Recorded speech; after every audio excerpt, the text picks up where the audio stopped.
My humble respect to Guru Mahan, Guru Piran Sivasangran, Guru Piran Nyo, fellow Jnanis.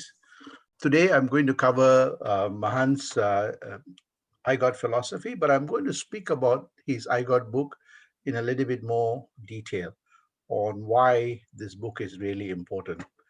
I covered the last time on how Mahan's teachings I regard as a universal teaching. In another way, one can see is the general theorem of everything, and every other teachings, philosophies, traditions, including scientific outlook, could be seen as a special case of this general theorem. So I want to go a little bit more into a little bit more in depth, and the last time I proposed a model to show this, a framework to show how Swamiji's teachings is all encompassing. So here I'm going to continue further with that thinking and line of thought. So let's start with three important concepts called samadhi, birth, and enlightenment. So I'm going to use the same framework to explain why Swamiji's teachings are very, encompassing. So we have two continuum, two personalities, all of us have. We have this material personality, which is here on the horizontal, and we have a spiritual personality, which is on the vertical.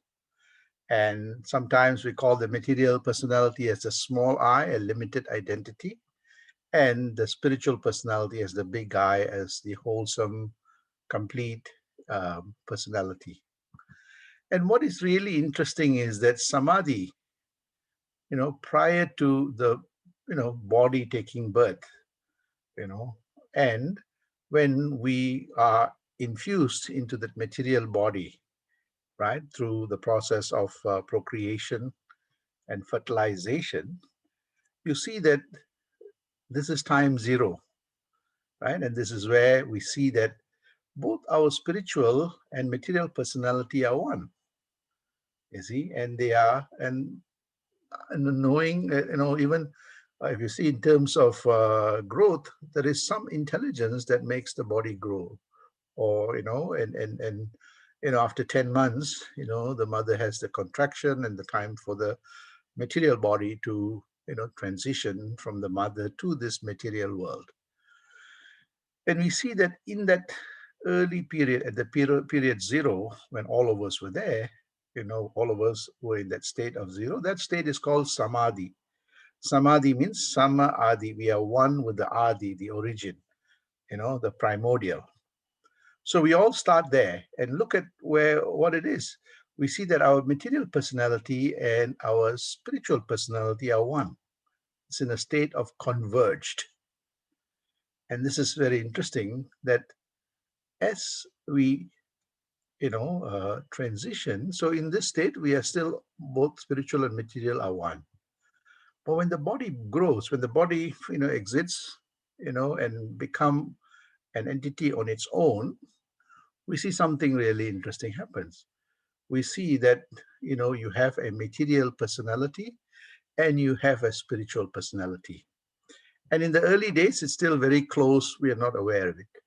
But as time goes on, something very interesting happens. We see a separation between the material personality and that spiritual personality, right? Though it is interconnected, and you'll see this, but the perception is that, I am material, which is separate from that spirit.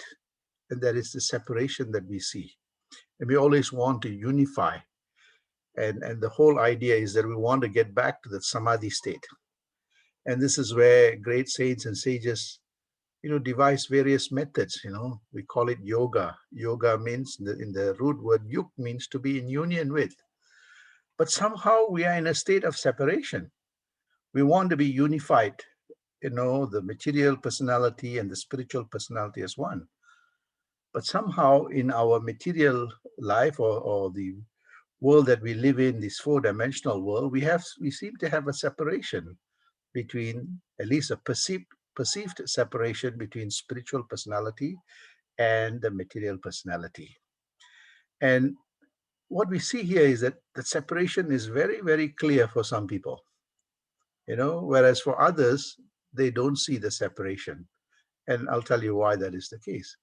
So in most people, they see that, hey, I am the material body, everything needs to be materialized. I can't cognize God. Sometimes I'm speaking to the spiritual personality, nobody is hearing, or nobody is telling they receive the prayers. So we see that there is this separation, at least perceived separation. And the question is that why? Why do we have that separation? So many of us do have this, and one needs to ask the question, why is it that we feel that, yes, there is something within me, that's what everything scriptures and everybody says, but I can't feel it. I'm only caught up with my material biology. My mind is tormented by all the challenges and all the things that I'm experiencing. So why this separation? You see, and this is where the questions are very important, and the mind needs to go a little bit more deeper to try to understand this. So the question then is it a play of nature, or is it something that we are not doing to nurture? Right? Is it something that, so we need to really explore this concept. What is it that gives us that perceived separation? And Mahan actually in this book, he gives a very detailed explanation to why this happens, right? And let me come to that nature part. See, nature, as you know, within nature, we have both the spiritual body and that material body. And that spiritual body is what powers everything. And when that material body, the power for the material body comes from the spiritual body.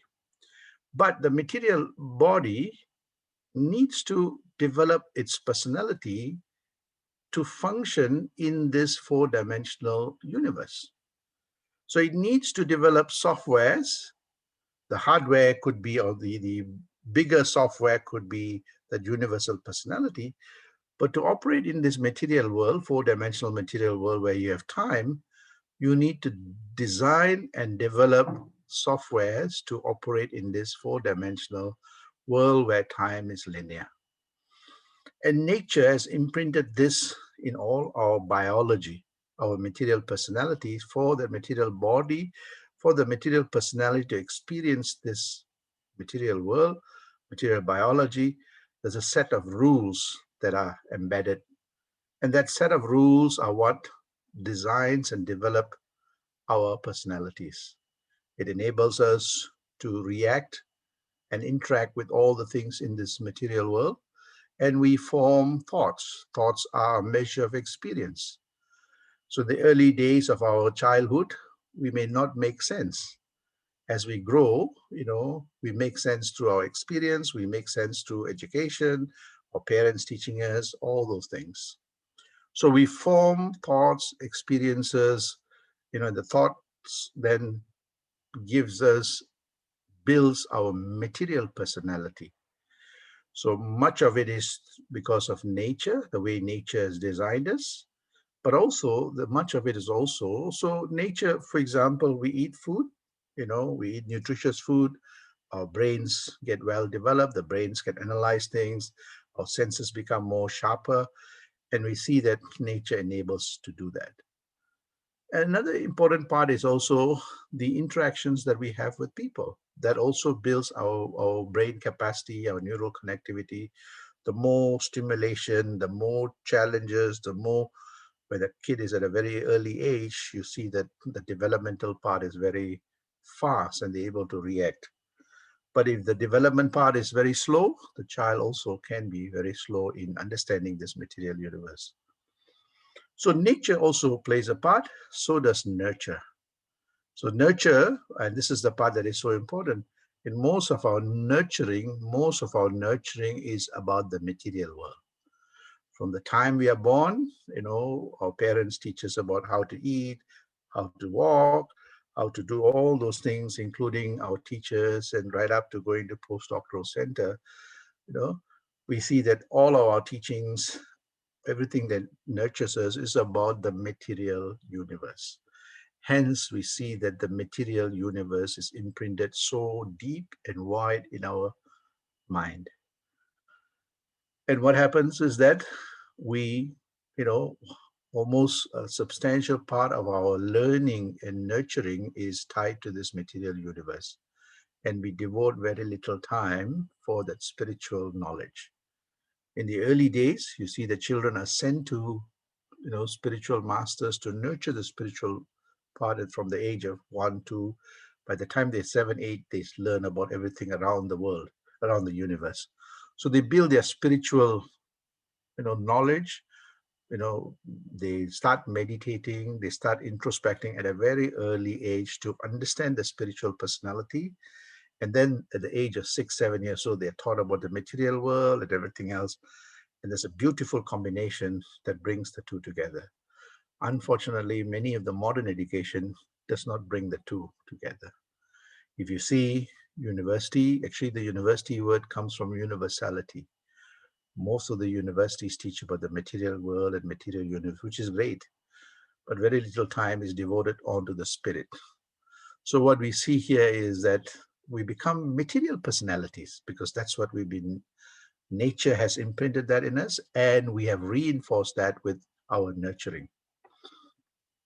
So what we see here is that as we grow, as time passes, the gap between our material personality and our spiritual personality starts increasing. So if we started at an early age of understanding, the understanding becomes easier.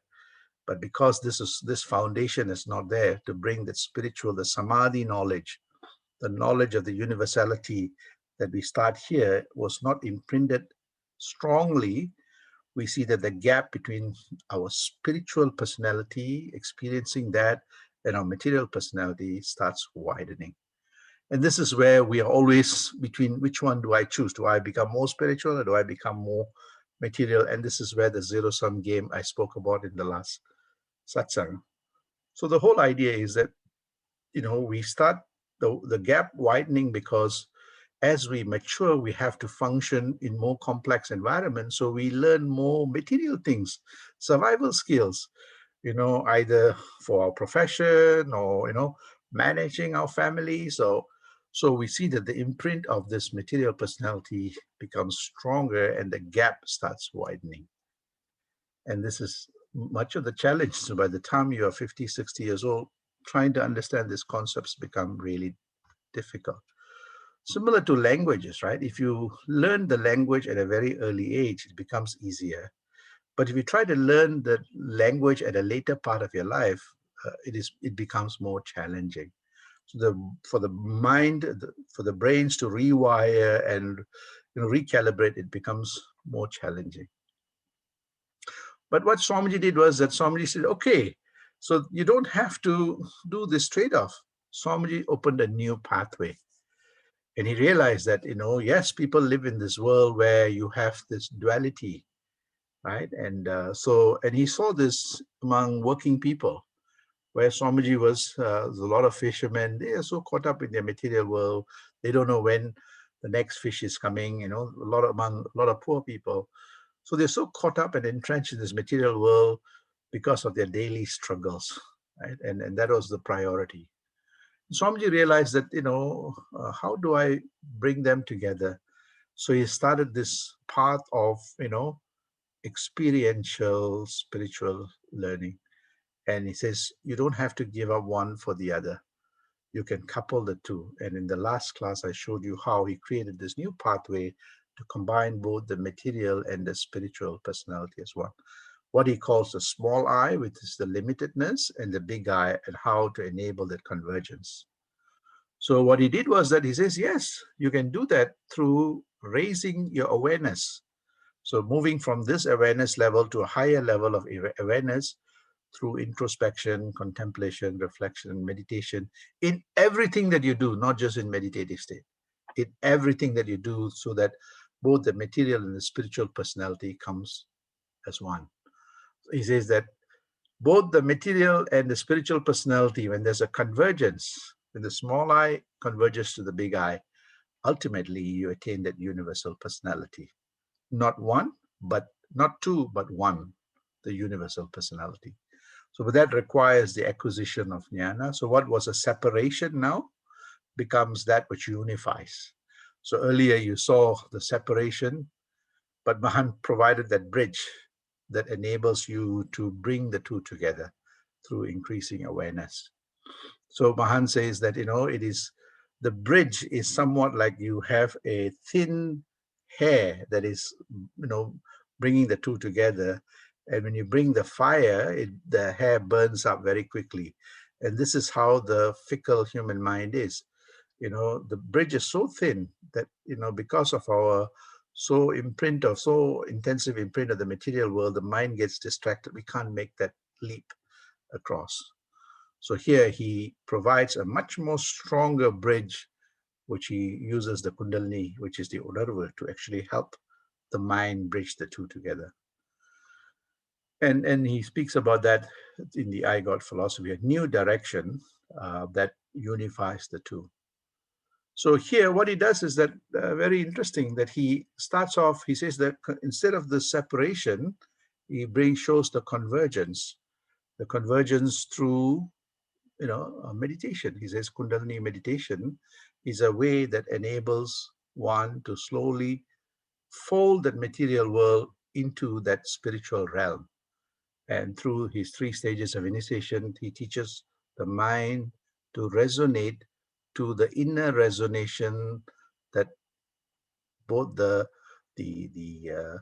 spiritual personality and everything else is vibrating on. He says, let the mind that is caught up with this material personality, focus and anchors on this vibration. So this is what he does. And we see that he shows a spiritual compass. And the spiritual compass is this pursuit of, the religious understanding of religious teachings and the self. He says that both one combines the two to make sense of what religion is teaching us, moving from the achara to the vichara. And when you move that, you are pursuing that self knowledge. And he uses this knowledge of science, which gives you step-by-step understanding through empirical evidence, and also a logical reasoning of why a particular phenomenon is happening, why the world is as it is, and what is it that is cognizing it.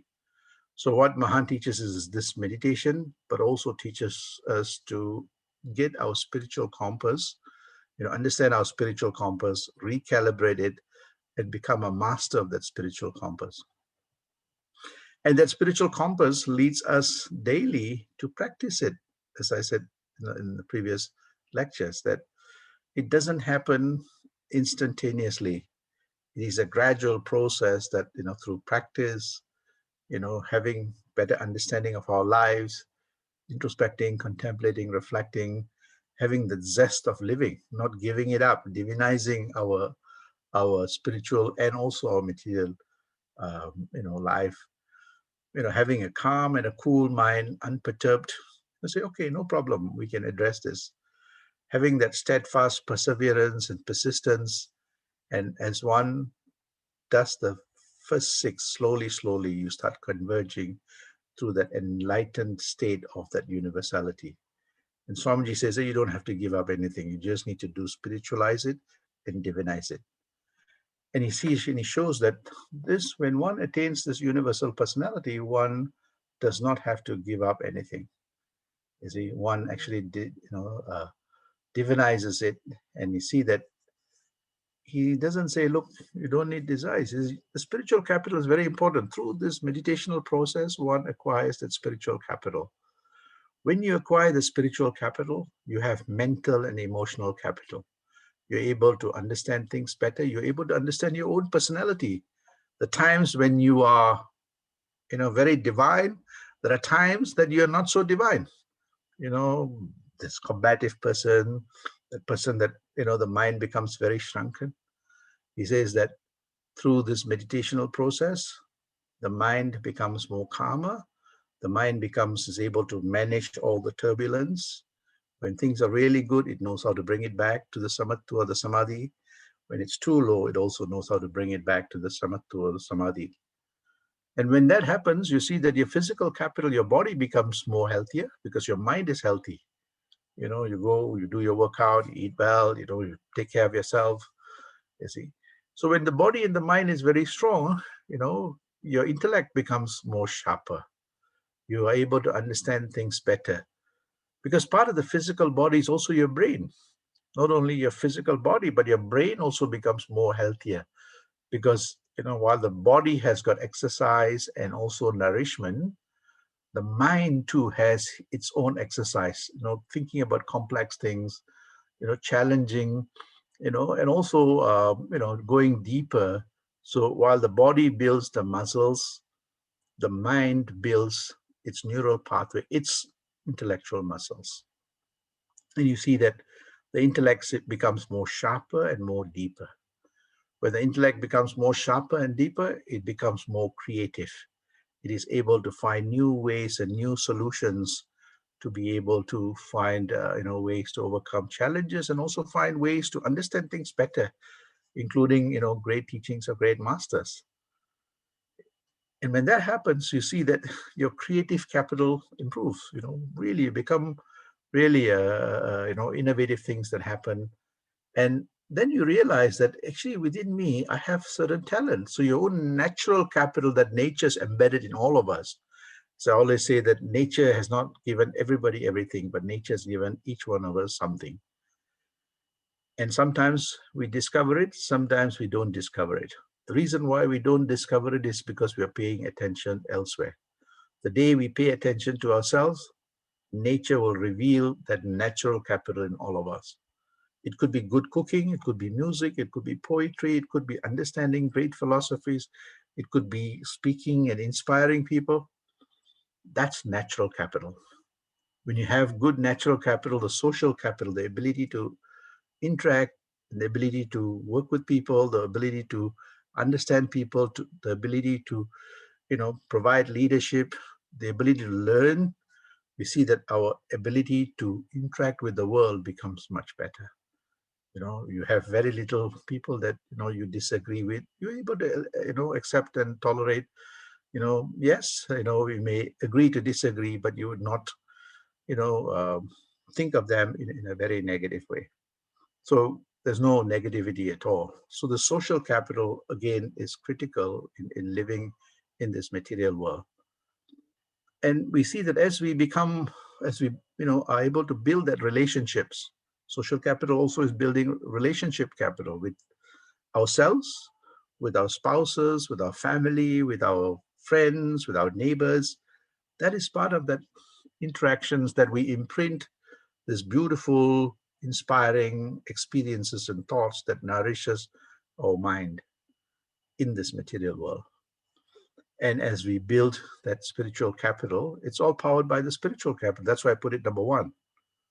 And we see that as we do that, we have this empowered capital, the capital that, I can do anything I want in this material world. I have the power to do anything. I don't have to depend on others. I'm self sufficient. And this is what empowered capital is, including time. You can decide what you want to do with your time. You can decide whether you want to exit or whether you want to be part of it. You see, so you are empowered, not anything else or anything outside you. And the ninth capital that Swamiji teaches about through this convergence is about the leadership capital. How do we lead oneself? How do we become a CEO of ourselves and people around us? Note that in all of this, he's telling, don't, give up your desires. He says, enrich, enlighten, and divinize your desires. And this is part of the convergence process. And he says that if you did all that, your economic capital will improve. You'll never have any, you will never be in a position where you don't have financial security or job security or, material, insufficiency. You will always have adequate to sustain yourself and your family.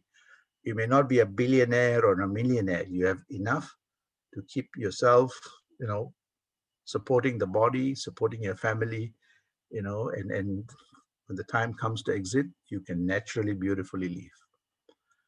And this is the 10 capitals of this material world that is divinized, that is part and parcel of the spiritual manifestation, what Mahan calls God. So nowhere does he say that you have to run away from anything. So he says that this samadhi that we start off with, we have this true personality, which is the self, and also the spiritual personality and the material personality. It seems it's perceived as separate, but there's a line that unifies the two, that line, the center. But most people don't focus on that line. So this line is nothing but our unarvu that keeps both of them together. But the day we forget this line, this unarvu line, this universal personality in us, we see separation. So Swamiji then unifies this by the unification of that spiritual, the self is a manifestation of that, and our material biology, which is functioning in this material world, is held together by this black line, which is the universal DNA in all of us, what Swamiji calls the universal peace sanctuary that brings the two together. The day this is not there, you will see the separations only, and the separations will be magnified. So that line that brings to everyone together is that unarva that he's talking about, that inner vibration, the cosmic vibration that brings one together. So when you bring that together, you see that both the spiritual, you can't separate between the spiritual personality and that material personality. They are one. And you see that all 10 capitals happens naturally. So this is what Swamiji then concludes. He says that in that tapas is to get to this black line that unifies the two. He says, in that tapas of awareness, I attain my own self. What is that self? This universal personality, this samadhi, in that biological, when we first start off, we are one, both the spiritual and material personality. When the body is separated from the mother and the body attains its own personality, it seems that the spiritual and the material personalities are very different. That's because there is a lack of understanding. Nobody teaches us, many people are not taught about that thread that keeps the two together. Here I want to tell you a nice story. And I remember this story being told by my father. He says that our lives are like the Jabamala. Jabamala is the beads that people use for prayers. And he says that our lives have got so many personalities, like all the seeds on the Jabamala. But what keeps it all together is that unseen thread that is interwoven in all those beads. Those beads are all our thoughts and our experiences that gives us multiple personalities. But what people don't realize is that what keeps it intact is that unseen thread, very small thread. The day that thread breaks, all the seeds will just be scattered all over. He says that is why our lives are scattered, because we don't see the thread, nor do we harness the thread. We break the thread. He says, this I God philosophy, this universal philosophy of this Mahan, strengthens, reinvigorates and refocuses the mind on that inner thread called unarvu. And if we are able to keep our mind on that thread, reverberate with the vibration of the thread and become the thread, we would not see the separation between the spiritual personality and the material personality. It is seemingly one. So this is what Swamiji says. In the flames of tapas of awareness, I attain my own self. That self is none other than the universal personality, that's samadhi state. So we start with the samadhi. We seem to be separate. Mahan's way shows that unification or the samatva, the samadhi state. And this is something really beautiful that he writes in this book. He says that my body withered with my sufferings, my heart melted in tears. What he's saying here is that he was longing for this unification. He was longing for this knowledge. How many people are really thirsting for this knowledge? He says, he shed so much tears. He wanted to know this knowledge. He was hungry for this knowledge. Most people treat this knowledge as, by the by, when I do everything else, then I can focus on it. but only those who are really thirsting for this knowledge, thirsting for this knowledge before thirsting for food or any other, hunger. That is why Swamiji says, Kudal pasi, udal pasi, ullatin pasi. The ullatin pasi is actually, udal pasi is actually the hunger of the body. Udal pasi is hunger for relationship.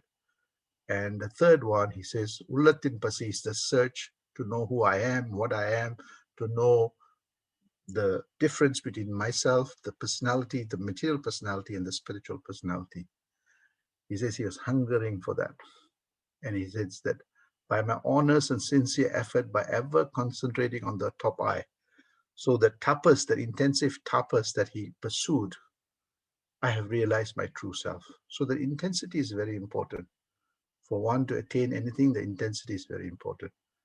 And the next part is the third paragraph is also very important, which he says that tells you the whole story of how he shows the unification. He says, by this intensive tapas, I emerge as the sole God of the universe, seemingly attached. That means being one with this material world, but remaining in a state of detachment. That means you are both neither attached nor detached. So he's in this beautiful state of like the string in the Jabamala. It is just in a circle and it's holding everything together, but it's not, it is neither attached nor detached like space. Space doesn't hold on to anything, nor does it leave anything. He says the mind that is unified, that state of samatva, that oneness, is neither attached nor detached. So he says that I emerge as the sole God of the universe, seemingly attached to the world, but remaining always in the state of detachment from worldly life. So you're not perturbed. When he says detachment means I'm engaging in this material world, I'm part of the material world, but I'm not perturbed by it. I understand the material world goes through this turbulence, but I'm not impacted by it. So this is the attachment and detachment, insights that he's giving. So there are moments that we go through, great things, happiness, joy. We accept it with a lot of grace and, and be very thankful for it. But there are times that we go through challenging moments and we also, accept it with our open heart so that we're able to learn, we're able to understand, we're able to polish ourselves, we're able to refine ourselves so that we understand this phenomena called life, because life is not always rosy. As a matter of fact, sometimes you have to go through challenging experiences to experience more better things in life. So in this, Swamiji says that, you know, I'm engaged but not impacted by it. I'm not perturbed by it. So he says that this beautiful convergence is what he's been teaching to everyone. This is what the I Got philosophy is about. He says he teaches this, he taught this through Kundalini meditation, the I Got philosophy. And the beautiful quote in this I Got book, he says that, "O ye flowers, flowers of my heart, all those that happen are for good." What he's saying is learn to accept both the sugha and dukkha. These are part of, they should be a combustion for enlightenment. So he says that before awareness combined with repentance and realization, faith, worries and sickness will vanish. If you have this beautiful mind, that thread that keeps it together, you will neither be attached or detached from anything. You will not be impacted by poverty, ridicule, disease, including death. So you're able to actually understand this life better. You're able to, bring both the spiritual and the material personality together and divinize everything that you experience in this material world. And this is what this Mahan's teachings are. Sandosham.